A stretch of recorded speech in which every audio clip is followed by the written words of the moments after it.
हमले के डर से भागा पाकिस्तानी आर्मी चीफ। जरा देखिए, पाकिस्तानी आर्मी चीफ हसीम मुनीर का आता पता नहीं, रावलपिंडी के आर्मी हेडक्वार्टर में नहीं है हसीम मुनीर। मुनीर के परिवार के साथ विदेश भागने की खबर। क्या यह संभव हो सकता है विक्रम सर? आपको लगता है यह हुआ होगा? हो सकता है चला गया हो, भाग गया हो। बिल्कुल, आप याद करें कल हम लोगों ने डिस्कस किया था, जनरल आगा मोहम्मद याहिया खान शराब पी रहे थे, नूरजहां की गजलें सुन रहे थे और वहां बांग्लादेश निकल गया।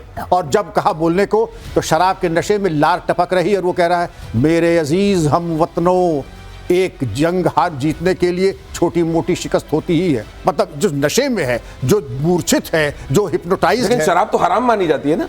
जो हराम जिसके लिए है उनके लिए है, वो दूसरों के लिए। हमारे लिए हराम थोड़ा ही है, अयू उनके लिए थोड़ी नहीं। तो ये जो मौलाना तैयार करते हैं कट्टरपंथी, जो जाके बंदूकों से दूसरों का हत्या करते हैं, वो तो बड़ी हलाल हराम की बात करते हैं। आप जनरल याहिया खान की छोड़ दीजिए, आप टॉप जो एक्सपीरियंस है पंजाबी आर्मी ऑफिसर्स, उनकी आप भूल जाएंगे हराम और हलाल क्या है। इसके ऊपर छोड़ ही दें, क्योंकि उनकी चर्चा करना तो भी। क्या ऐसे में असीम मुनीर के लिए देश छोड़ के भाग जाना भी हलाल है? देखिए साहब, वो उनके सारे के सारे आर्मी चीफ रिटायर होने के बाद देश से भागते हैं। आसिम मुनीर इन सर्विस देश से भाग गया तो इतनी बड़ी बात नहीं, भागने का एक चलन है वहां पे। अगर आप देखें, अशफाक परवेज कियानी ऑस्ट्रेलिया में बैठे हैं, रहील शरीफ जो हैं वो बैठे हैं सऊदी अरेबिया में। परवेज मुशर्रफ की डेथ कहां पे हुई? पाकिस्तान में नहीं, दुबई में डेथ हुई। तो इसमें आपको ये जनरल बाजवा वो यूरोप में हैं। तो जब इनका कोई भी आर्मी चीफ पाकिस्तान में नहीं है तो साहब ये चला गया तो कौन सी बड़ी बात? क्या ऐसा नहीं लगता सर कि ये लोग बेशक रिटायर हो जाएं, श्रीवास्तव सर, इनको पनिश किया जाना चाहिए, और एक बार इनको पनिश किया जाना अगर शुरू हो जाएगा तो उसके बाद आतंक की जड़ पे हम प्रहार होगा। आपने मुंह की बात छीन ली। हम यही कहना चाहते थे और हम लोग यही कह रहे हैं कि चाहे रिटायर हो चाहे सर्विस में रहे हो, असली आतंकी तो यही हैं। इनको ढूंढ ढूंढ के मारो, इनको मारना बहुत जरूरी है। जिससे जो पैसे लेके भाग रहे हैं अपने ही देश के, या लोगों को बेच के जो पैसे आ रहे हैं, वो खाने का टाइम नहीं मिले। ये खाने का टाइम नहीं मिलेगा। रिटायर बेशक हो जाए, वहां जाओ, ढूंढ के मारो, ये करना पड़ेगा इनके साथ। भारत के हमलों की आशंका से पाकिस्तान शेयर बाजार में क्या हो रहा है जरा देखिए, हाहाकार मचा हुआ है। कराची स्टॉक एक्सचेंज में गिरावट का दौर जारी है। 2 दिनों में 5000 से ज्यादा अंकों की गिरावट हुई है। अब यहां पर देखिए 5000 अंकों से ज्यादा की गिरावट, और अब बताया जा रहा है कि लगातार गिर रहा है बाजार। तो बाहर की दुनिया के लिए फायरवॉल लगा दिया गया है कि ये पता ना चले कि और कितना गिर गया ये, और दुनिया की निगाहों में कितने गिर जाएंगे ये तो खैर आप जानिए, लेकिन सेंसेक्स इनका वहां का कितना गिर गया है जरा ये देख लीजिए।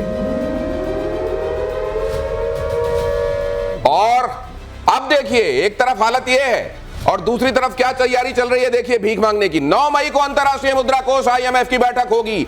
पाक को IMF से 1.1 अरब डॉलर मिलने की आस है। कटोरा लेकर खड़े हो गए। 30,890 करोड़ पाकिस्तानी रुपए की भीख पर निगाहें हैं। मार्च 2025 तक पाकिस्तान का IMF पर 8.3 बिलियन डॉलर ऑलरेडी बकाया है। तो कुल मिलाकर ये जो पैसा दिया जा रहा है ये डूबत खाते में जा रहा है। लेकिन एक बार फिर कटोरा लेकर खड़े हैं, इधर जंग की बातें कर रहे हैं और 9 मई को भीख की तैयारी भी हो रही है। ये दोनों चीजें नहीं, इन्होंने चाइना से भी अभी करेंसी स्वैप की बात करी है 1.4 बिलियन डॉलर्स की, कि हम तुम्हें पाकिस्तानी रुपए देंगे, तुम चाइनीज करेंसी दो। ये अलग मैटर है, वो अलग मैटर है। ये 3 जगह से भीख की, एक सऊदी अरब से भीख मांग रखी है इन्होंने 2 अरब की कि आप ये दे दो। ये आपने अभी स्टोरी ब्रेक करी है, ये IMF वाली स्टोरी है।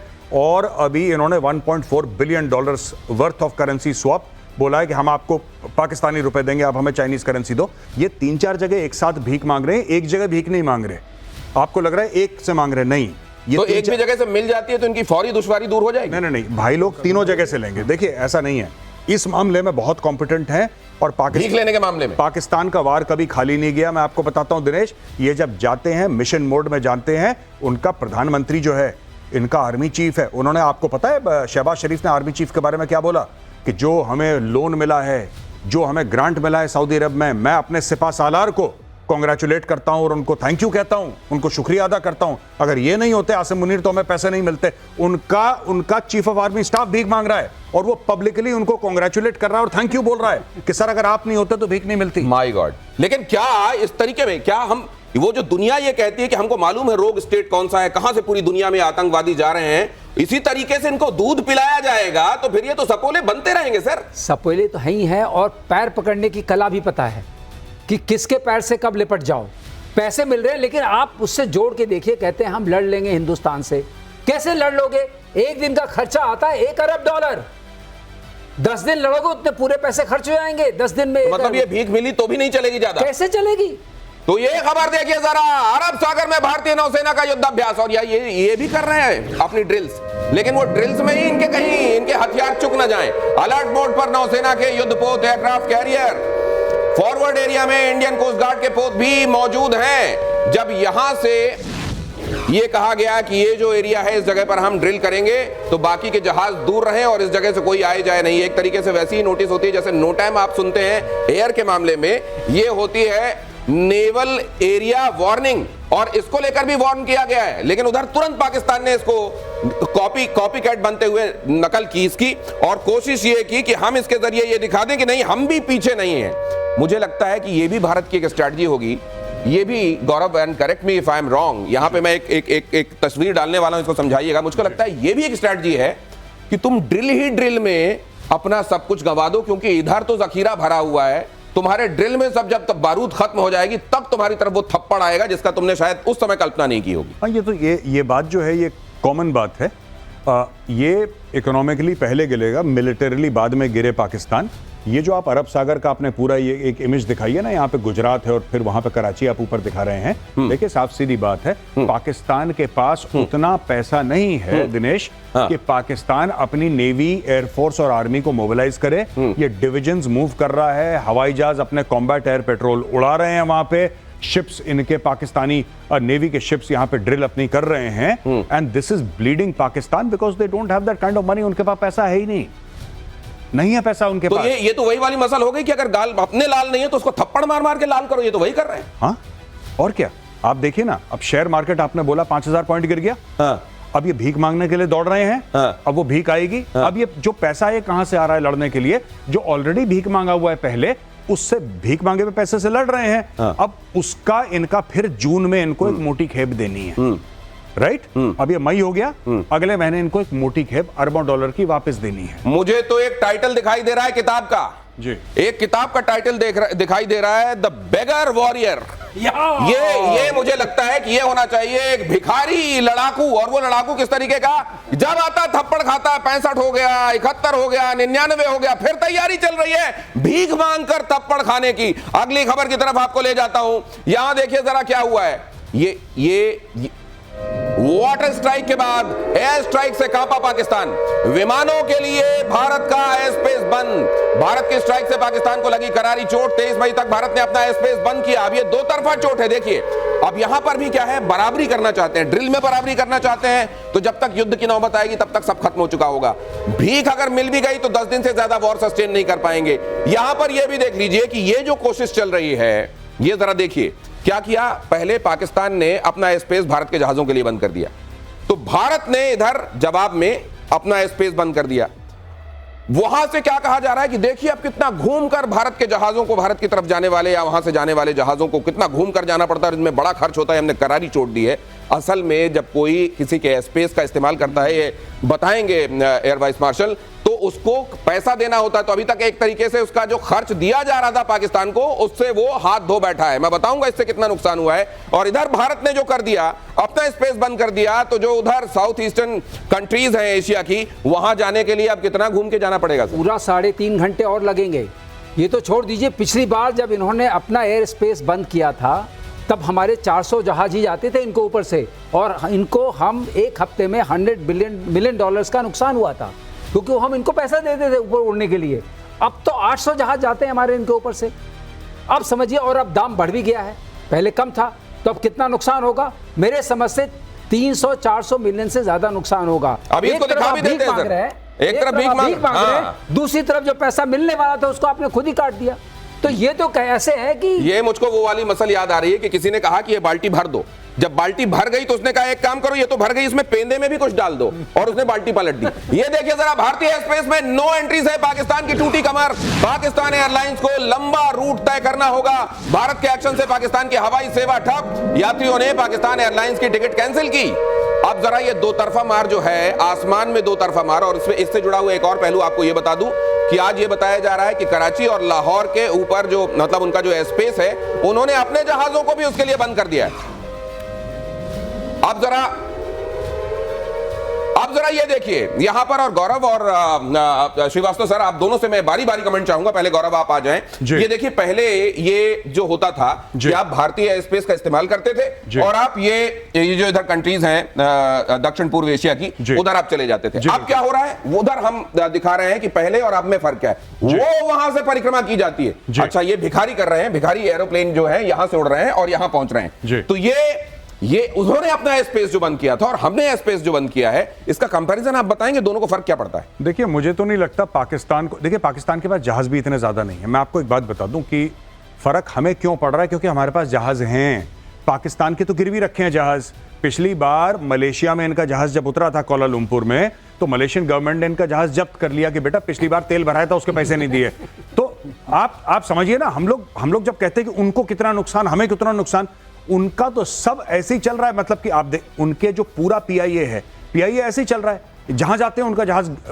अब पीआईए था भी ऐसा, पीआईए का चेयरमैन गया जर्मनी, एक जहाज ले गया पीआईए का, मैं आपको ऑन एयर बता रहा हूं, वो बैठ के गया जर्मनी ले गया, और आपको पता है उसने जहाज का क्या करा? उसने बेच दिया जहाज लेके गया, जहाज बेच के आ गया। पाकिस्तान एक बार जहाज लैंड किया, वो जहाज को इसलिए जब्त किया गया कि तुमने पैसे नहीं भरे, अब ये जहाज उड़ेगा नहीं। और दूसरी बात, तीन चार बार, एक बार नहीं, 3-4 बार अलग अलग जगह, दुबई ने यही करा, मलेशिया ने यही करा, और पाकिस्तान ने बोला कि तुम तो इस्लामिक बिरादर मुल्क हो, तुम हमारा जहाज कैसे रोक सकते हो, तुम्हें नहीं रोकना चाहिए। उसने बोला कि देखो इस्लामाबाद में पहले डॉलर की बात करो, तुम्हें तो पैसे देने थे। ये पाकिस्तान इतनी जिल्लत सहने की कुव्वत कहां से लाता है? उनको लगती नहीं है। देखिए, बेइज्जती उतनी होती जितनी बंदे को महसूस हो, उनको महसूस नहीं होती है, आप ये समझें। पाकिस्तानियों को बेइज्जती नहीं महसूस होती, वो कहते हैं ठीक है। जिस दिन नहीं बेइज्जती होती उनको खालीपन लगता है। अब ये देखिए ना, आप ये दिखा रहे हैं, आप ये टोटल बताइए कितने जहाज जाते होंगे पाकिस्तान के, टोटल कितने जाते होंगे यहाँ से? हाँ, ये बात भी सही है। हाँ, तो उनके पास है ही नहीं। 4 से 8।